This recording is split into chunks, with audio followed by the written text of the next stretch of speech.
महायुतीच्या सरकारचा मोठा शपथविधी समारोह होत आहे। देशभरातले प्रधानमंत्री नरेंद्र मोदी, गृहमंत्री अमित शहा यांसह दिग्गज नेते जे आहेत शपथविधीच्या कार्यक्रमाला उपस्थित राहणार आहेत। समाजकारण, राजकारण, धर्मकारण, अर्थकारण अशा विविध क्षेत्रातले मंडळी या शपथविधीसाठी उपस्थित राहणार आहेत। महायुती सरकारकडून साधू संतांना देखील या शपथविधीचं निमंत्रण पाठवण्यात आलेलं आहे। आपल्या सोबत आहेत अंजनगाव सुरजीच्या देवनाथ मठाचे पीठाधीश्वर जितेंद्रनाथ महाराज सुद्धा या महायुतीच्या शपथविधीच्या समारोहाला जात आहेत। शपथविधी समारोहाला महाराज सहभागी होणार आहेत। महाराज, महायुतीच्या मुख्यमंत्री पदाची शपथ देवेंद्र फडणवीस घेत आहेत, आपण शपथविधीच्या समारोहाला जात आहेत, काय आपली पहिली प्रतिक्रिया आहे? माझी प्रतिक्रिया एवढीच आहे, सगळ्यात पहिले या महाराष्ट्राला, माझ्या महाराष्ट्राला स्थिर सरकार मिळते आहे।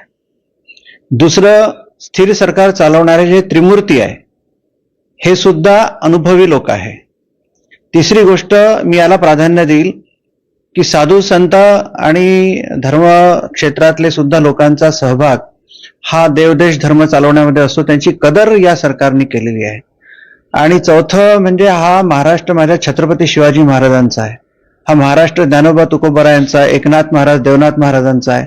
या महाराष्ट्राला एक परंपरा लाभलेली आहे, संस्कृती, वारसा, स्वातंत्र्य लढ्यामध्ये एक मोठं योगदान असणारा हा महाराष्ट्र प्रदेश, त्याची संस्कृती, परंपरा आणि हित जपणारे लोक सरकार म्हणून त्या ठिकाणी प्रतिनिधी आपले या महाराष्ट्राची सेवा करायला जातात आहे। हा आनंदाचा क्षण आहे आणि त्यामुळे या आनंदाच्या क्षणात सहभागी व्हायसाठी मी चाललो। मला आशा आहे की महाराष्ट्र हे भारतातलं 1 नंबरचं राज्य, महाराष्ट्रातलं 2य क्रमांकाचं सर्वात मोठं राज्य, हे क्रमांक 1 वर विकास, संस्कृती, परंपरा याचं परिचायक म्हणून राज्य म्हणून नावलौकिकाला ही त्रिमूर्ती या महाराष्ट्राला आणून देईल।